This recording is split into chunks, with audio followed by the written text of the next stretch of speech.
నీ వశములో ఉన్నవి.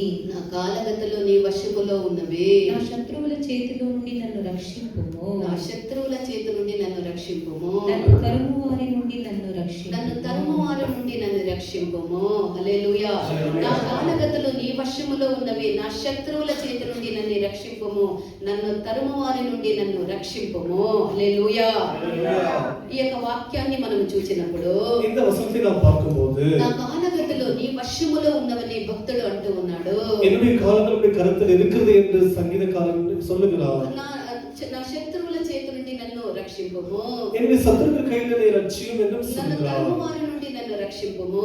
என்னை துரத்துகிறவர்களுக்கு துன்பப்படுத்திலிருந்து என்னை தப்புவியும் என்றும் சொல்லுகிறார். ప్రియమైనటువంటి దేవుని యొక్క జనమా, ప్రియమైన దేవుని జనమే, ప్రస్తుతం మనం ఉండేటువంటి ఈ యొక్క లోకములో ఈ యొక్క కాలంలో మనం చూచినప్పుడు நாம் இப்பொழுது வாழ்ந்து கொண்டிருக்கிற காலத்தில் இந்த உலகத்தில் நாம் பார்க்கும்போது దేవుని పిల్లలమైనటువంటి మనలో అనేకులము మనం అనేక రకాలైనటువంటి చిక్కుల్లో సమస్యల్లో మనం చిక్కుకొని ఉన్నాము. దేవుని పిల్లలు நாம் பலவிதமான சிக்கல்களிலே இன்னல்களுக்குள்ளாக இருக்கிறோம். మనం చిక్కుకొనున్నట్లుగా మనకు తోస్తూ ఉంటుంది. எத்தனை விதமான பிரச்சனை சிக்கிக்கொண்டிருப்பதாக நமக்கு தெரிகிறது. ఒక బాధ మనల్ని ఆవరించి ఉంటుంది. அல்லது ஏதோ ஒரு பாரம் நம்மை சுற்றிக் கொண்டு இருக்கும். ఏదో ఒక వ్యాధి మనల్ని ఆవరించి ఉంటుంది. ஏதோ ஒரு வியாதி நம்மை பிடித்துக் கொண்டிருக்கும். ఎన్నో రకాలుగా మనం బాధపడి మన భవిష్యత్తుని గురించి మనం చింతించి మనకి ఏమైపోతుందో ఏ విధముగా జరుగుతుందో అని రకరకాలుగా మనము అనేక రకాలుగా మనము ఆలోచనలో మనం ఆలోచిస్తూ ఉంటాము. என்னுடைய ஜீவன் என்ன அவருடைய காலங்கள் எப்படி இருக்குமோ என்று அப்படி நம்ம யோசித்துக் கொண்டு நம்ம காலத்தை கழித்துக் கொண்டு అయ్యో నేను మరణావస్థలో మరణ పడకలో ఉన్నానేమో, నేను మరణించితే ఏ విధముగా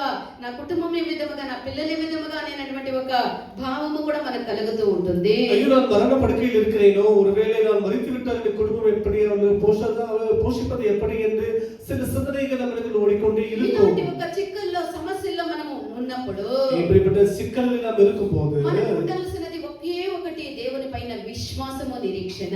நமக்கு இருக்க வேண்டியது கர்த்தர் மீது மாத்திரம் அது ஒரு விசுவாசமாக இருக்க வேண்டும். మన యొక్క జీవితమని ఆయన ముందుగానే నిర్ణయించి పెట్టి ఉన్నారన్న విశ్వాసం మనం కలిగి ఉండాలి. நம்முடைய ஜீவித்தை கர்த்தர் ஏற்கனவே முன்னதாகவே நியமித்திருக்கிறார் என்ற விசுவாசம் మన நமக்கு యొక్క இருக்க జీవితమైనది வேண்டும். ఊహించలేనంత శ్రేయస్సుగా, ఊహించలేనంత మన యొక్క భవిష్యత్తు శ్రేయస్కరముగా ఆశీర్వాదముగా ఉండునని మనం తలంచాలి. நம்முடைய அந்த எதிர்காலம் என்பது, நம்முடைய ஜீவியம் என்பது அது நாம் நினைக்க முடியாத அளவுக்கு நன்மையாக இருக்கும் என்று நாம் అది நினைக்கிறோம். ఏ విధముగా మనం మన యొక్క జీవితము శ్రేయస్కరముగా ఆశీర్వాదముగా ఉండునని మనం ఏ విధముగా గ్రహించగలము, ఏ విధముగా మనం తెలుసుకోగలము. நம்முடைய ஜீவியம் அது ஆசீர்வாதமாக இருக்கும் என்று எப்படி நாம் உணர முடியும், அறிய ఈ முடியும். యొక్క వాక్యములో మనము చూడగా మన కాలగతిలో దేవుని యొక్క వశములో ఉన్నదని మనం చూస్తూ ఉన్నాము. இந்த வசனத்தில் நாம் பார்க்கிறது கர்த்தாவே என்னுடைய காலங்கள் நம்முடைய கருத்தில் இருக்குது என்று మన படிக்கிறோம். కాలగతులు అనగా అది మన యొక్క భవిష్యత్తుని అది చూపిస్తూ ఉన్నది. நம்முடைய காலங்கள் என்று சொல்லுவது நம்முடைய எதிர்காலத்தை காட்டுகிறது. మన కాలగతులు దేవుని యొక్క వశములో ఉన్నవని ఈ యొక్క వాక్యం మనకు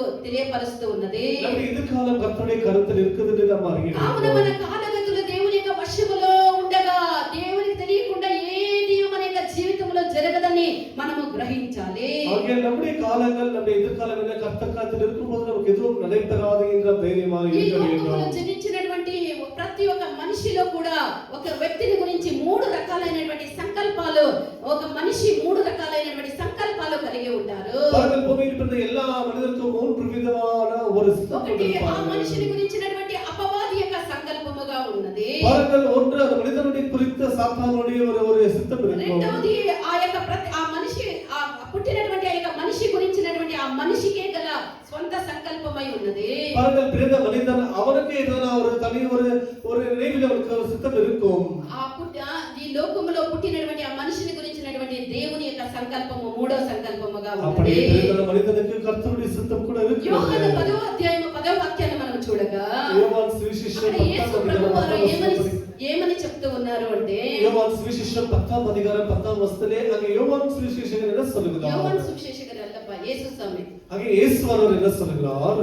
ಕಲ್ಲನ್ನು ಕದ್ದುಕೊಳ್ಳುವುದಕ್ಕೆ, కళ్ళను కద్దుಕೊಳ್ಳುವುದಕ್ಕೂ, ಕೊಯ್ಯುವುದಕ್ಕೂ, ಹಾಳು ಮಾಡುವುದಕ್ಕೂ ಬರುತ್ತಾನೆ ಹೊರತು ಮತ್ತಾವುದಕ್ಕೂ ಬರುವುದಿಲ್ಲ. ಸಾಕು, ಹಲ್ಲೆಲೂಯಾ.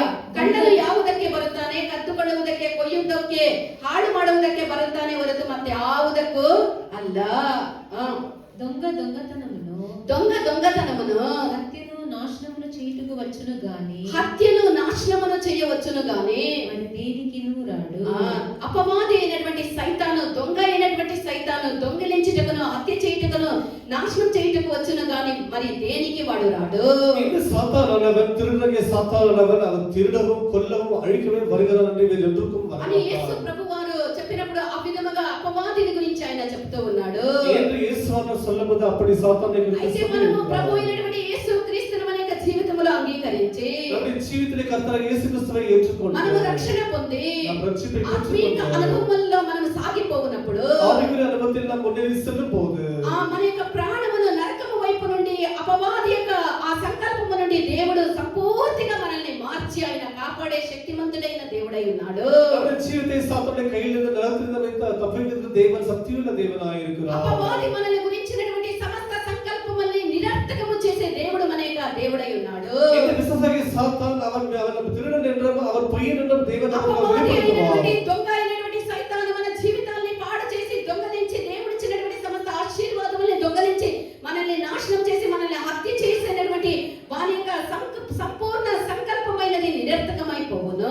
பாருங்கள் எப்படி நாம் செய்வது நிச்சயமாக திருடனாகிய சாத்தான் நம்முடைய ஜீவித்தை அழிக்க வேண்டும், நம்மை கொல்ல வேண்டும் என்று நினைக்கிற திட்டங்கள் எல்லாமே அது இழந்து போய்விடும். కావున అపవాది మనల్ని గురించి ఆయన నిర్ణయించినటువంటి ఆ సంకల్పమును నిరర్థకము చేయవాడు మన యొక్క దేవుడు మాత్రమే. ஆகிய சாத்தானுடைய எல்லா திட்டங்களையும் அழிப்ப சக்தியுள்ள தேவனுடைய நம்ம தேவன் மாத்திரமே. ఆయన్ని మనమే అంగీకరించి ఆయనలో మనము జీవించాలి. நாம் அவரை ఏర్చుకొని அவருக்குள் நாம் ஜீவிக்க రెండవదిగా మనం வேண்டும். చూసినట్లయితే இரண்டாவது நாம் సామెతలు பார்க்கிறோம் 14వ అధ్యాయము 12వ వాక్యాన్ని మనం చూడగా நீதிமொழிகள் 14వ స్వంత அதிகாரம் సంకల్పం, మనిషి యొక్క స్వంత సంకల్పమును గురించి మనం నేర్చుకోవాలి. மனிதனுடைய சொந்த சித்தங்கள் குறித்து அங்கு சொல்லப்பட்டிருக்கிறது.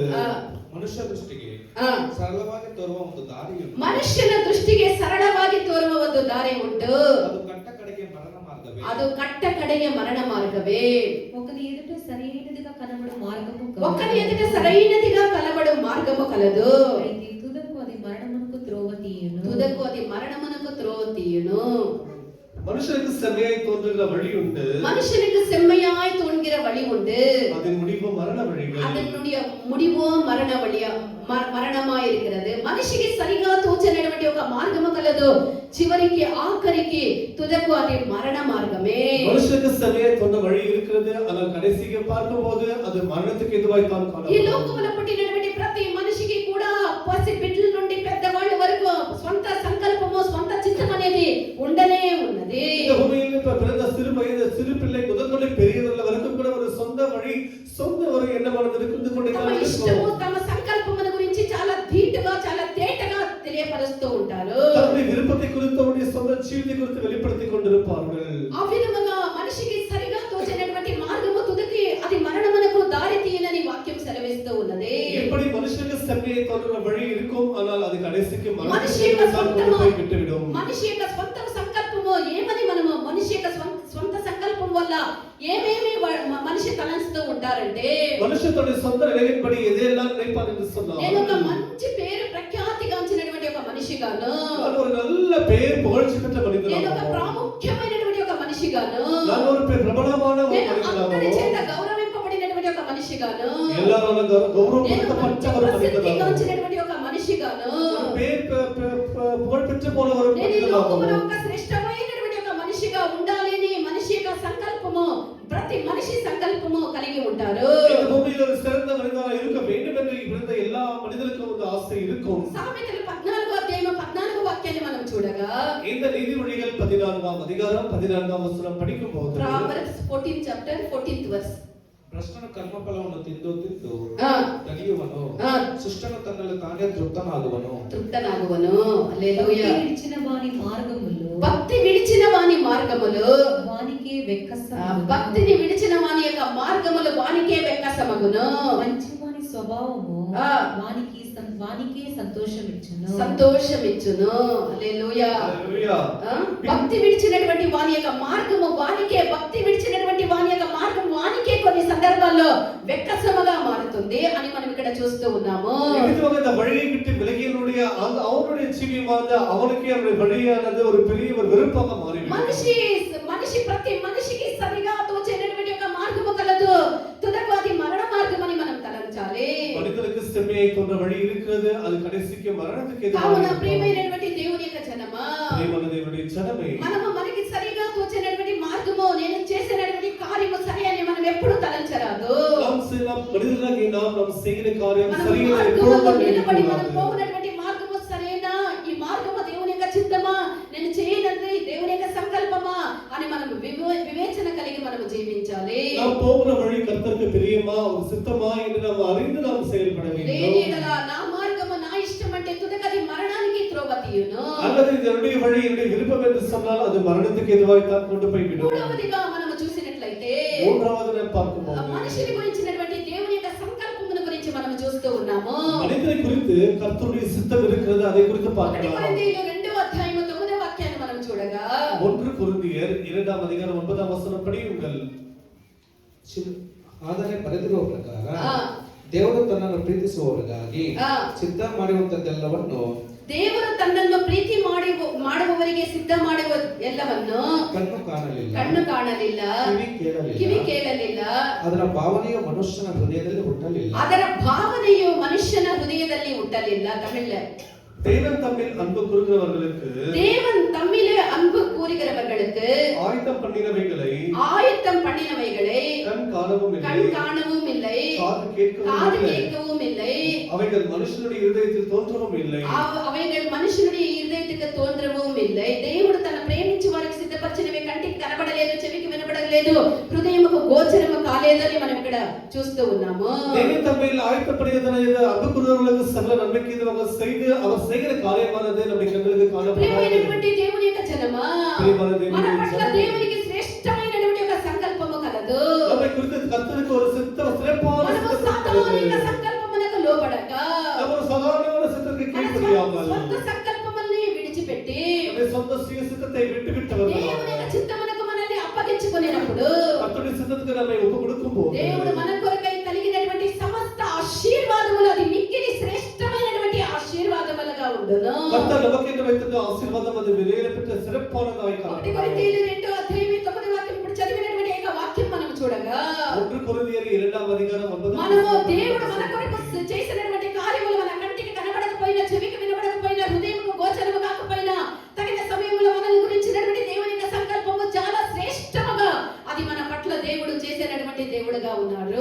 தேவன் நம்மை குறித்து செய்கிற காரியங்களானது நம்முடைய கண்களுக்கு காணப்படாமல் போனாலும், காதுகளுக்கு கேட்கப்படாமல் போனாலும், அது இதயத்தில் தோன்றாமல் போனாலும், தேவன் செய்கிற காரியம் அது மிகவும் சிறப்பானதாக అది காணப்படும். ఇహమందును పరమందును మన కొరకు దేవుడు సిద్ధపరిచినటువంటి మహత్తరమైనటువంటి సంకల్పమై ఉన్నది. அது பூமியிலும் சரி பரத்திலும் சரி கர்த்தர் செய்கிற காரியம் அது விலையேறப்பட்டதாய் కావున காணப்படும். అనుదినము మనకు తెలియనటువంటి ఒక కాలములో మనము గోచరము కానటువంటి మార్గములో అంధకారములో మనం నడిచేటప్పుడు ఈ వాక్యం మీద మనం చేయి పెట్టి, ప్రభువా మీరు నా పట్ల, నా కుటుంబం పట్ల, నా పిల్లల పట్ల, నా యొక్క మా యొక్క భవిష్యత్తు పట్ల నువ్వు కలిగినటువంటి ఆ సంకల్పం మా కంటికి కనబడకపోయినా, చెవికి వినబడకపోయినా, హృదయంకు గోచరము కాకపోయినా, తగిన సమయంలో మా యొక్క జీవితాన్ని ఆశీర్వదించే దేవుడు రాజా అని ఆ వాక్యం పైన మనం అనుదినము చేయి పెట్టి ప్రార్థించి దేవుని మహిమపరిచి దేవుని కీర్తించాలి.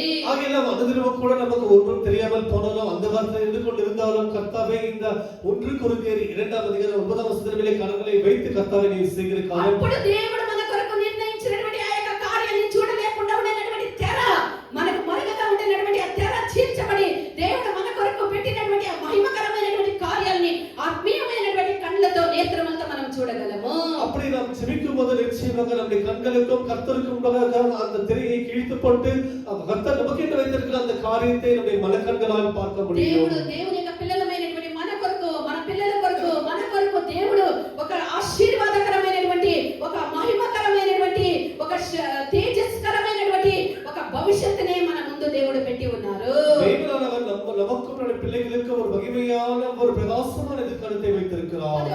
పదో వాక్యాన్ని చదవండి. 2:10 1 కొరింథీయులు 2:10 ನಮಗಾದರೂ ದೇವರು ತನ್ನ ಆತ್ಮನ ಮೂಲಕ ಅದನ್ನು ಪ್ರಕಟಿಸಿದನು. ಆ ಆತ್ಮನ ಎಲ್ಲಾ ವಿಷಯಗಳನ್ನು ದೇವರ ಅಗಾಧವಾದ ವಿಷಯಗಳನ್ನು ಕೂಡ ಪರಿಶೋಧಿಸುವವನಾಗಿದ್ದಾನೆ. హల్లెలూయా. అంటే దేవుడు వాటిని తన ఆత్మ వలన బయలుపరిచి ఉన్నారు. ఆ ఆత్మ అన్నిటిని దేవుని యొక్క సంకల్పమైనది మన యొక్క జీవితంలో ఎన్నటికీ కూడా అది అపజయముగా ఉండనే ఉండదు. கர்த்தருடைய சித்தம் என்று சொல்வது நம்முடைய ஜீவிதத்தில் எப்பொழுதும் தோல்வியாய் காணப்படாது. దేవుని యొక్క సంకల్పములన్నీ కూడా మన యొక్క జీవితంలో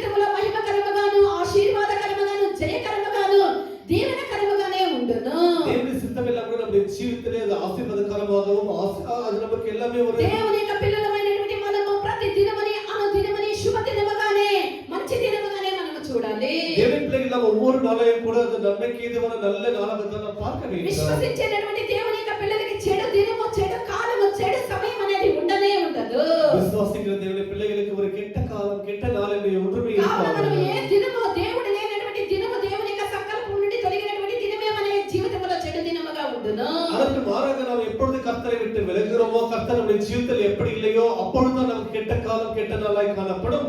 కావున మనకు దేవుని కలిగి దేవుని యొక్క సంకల్పం చొప్పున జీవించిన ప్రతి కాలము ప్రతి దినము ప్రతి సమయము అది మంచి దినముగానే శుభ దినముగానే ఉండును. ஆகையால் தேவனை உடையவர்களாய் இருந்து கர்த்தரை உடையவர்களாய் இருந்து ஜீவிக்கிற ஒவ்வொரு நாளும் ஒவ்வொரு நேரம் ஒவ்வொரு மனிதனுக்கும் நமக்கு ஆசீர்வாதகரமான நாளாய் காணப்படும். ఎంతకనగా విశ్వసించే వాళ్ళకి దేవుడు చీకటిని కూడా వెలుగుగా మార్చేటటువంటి దేవుడు మన యొక్క దేవుడు. நாம் விசுவாசிக்கிறவர்களுக்கு அந்த இருளையும் கூட ஒரு வெளிச்சமாக மாற்றுகிற విశ్వసించే వాళ్ళకి చేదు కూడా మధురముగా మార్చేటటువంటి దేవుడు మన యొక్క దేవుడు. விசுவாசிக்கிறவர்களுக்கு அந்த இருளையும் கூட దేవుని வெளிச்சமாக యొక్క సంకల్పం மாற்றுகிறார். చొప్పున నడిచేటటువంటి వాళ్ళ యొక్క అపజయమును కూడా దేవుడు జయముగా మార్చే దేవుడు మన యొక్క దేవుడు. தேவசத்தின்படி நடக்கிறவர்களுக்கு ஒரு இருளையும் கூட தேவன் ஒரு ஜெயமாக నీ மாற்றுகிறார். అంధకారమును వెలుగుగా మార్చే దేవుడు నీ యొక్క దేవుడు. உன்னுடைய அந்தகாரத்தை வெளிச்சமாக నీ மாற்றுகிற పరిస్థితులన్నిటినీ தேவனாய் మార్చగలిగిన దేవుడు నీ యొక్క దేవుడు. நிலைமை மாற்றுகிற தேவனுடைய தேவனாய் నీ இருக்கிறார். సమస్యలన్నిటినీ ఆశీర్వాదములుగా మార్చే దేవుడు నీ యొక్క உன்னுடைய எல்லா దేవుడు. பிரச்சனைகளையும் ஆசீர்வாதமாய் மாற்றுகிற தேவனுடைய தேவனாய் దేవుడు మేలు இருக்கிறார். కొరకు మేలుకు దేవుడే గాని ఆయన కీడుకు அவர் కాదు. நம்பிக்கைக்கு தேவனே தவிர அவர் தீமைக்கு தேவன் அல்ல. ఇవన్నీ దేవుని ప్రేమించి ఆయన సంకల్పం చొప్పున నడిచేటటువంటి వాడి యొక్క జీవితంలో నెరవేర్చినటువంటి இவைகளுக்கு தேவனை நேசிக்கிறவர்களுக்கு தேவன் கொடுக்கிற ஒரு நல்ல நன்மைக்கு ஏதுவான காரியங்களாவே நடக்கிறதா దేవుని இருக்கிறது. యొక్క ఈవులై దేవుని యొక్క ఆశీర్వాదములై இவை எல்லாமே கர்த்தருடைய நல்ல ஈவுகளை ஆசீர்வாதங்களாய் காணப்படுகிறது. ప్రియమైనటువంటి ప్రియమైన దేవుని జనమే, చిక్కల్లో ఉన్నావా? நீ சிக்கல் தப்பித்துக் கொண்டிருக்கிறாயா? நீ பிரச்சனையில் இருக்கிறாயா? తీరనటువంటి పోరాటంలో தீராத ఉన్నావా? போராட்டத்தில் இருக்கிறாயா? నువ్వు పరిచయనటువంటి వ్యాధుల్లో ఉన్నావా? நீ சுகமடைந்த வியாதியில் నీ இருக்கிறாயா? యొక్క జీవితాన్ని తలంచి నువ్వు కన్నీళ్లు కారుస్తూ உன் ఉన్నావా? ஜீவிதத்தில் நீ கண்ணீர் விட்டுக் నీ கொண்டிருக்கிறாயா? భవిష్యత్తుని గురించి నువ్వు సతమతమైపోతూ இதுக்கு ఉన్నావా? நீ அவ்விதமாக மூழ்கிக் கொண்டிருக்கிறாயா? కలవరపడవద్దు. நீ கலங்க வேண்டாம். చంచలపడవద్దు. நீ சஞ்சலப்பட வேண்டாம். నీ యొక్క జీవితముని నువ్వు దేవుని యొక్క సంకల్పములకు సమర్పించు. உன் ஜீவித்தை கர்த்தருடைய சித்தத்துக்கு ஒப்புக் கொடுப்பாயாக. ఆయన నీ జీవితముని సంపూర్ణముగా ఆయన సంకల్పము చొప్పున அவருடைய ஜீவித்தை அவர் சித்தத்தின்படி நிறைவேற்றுகிற தேவனாய் మనం இருப்பார். బాలురమైనను వృద్ధులమైనను యవ్వనులమైనను మనం ఎవ్విధము గలవారమైనను దేవుణ్ణి విశ్వసించి మన యొక్క దృష్టి దేవుని మీద మనం పెట్టాలి. நாம் சிறியவர்களானாலும் பெரியவர்களானாலும் யாராலும் சரி நம்முடைய நோக்கத்தை கர்த்தர் மேல் வைத்து சித்தத்துக்கு ஒப்புக் கொடுப்போமா?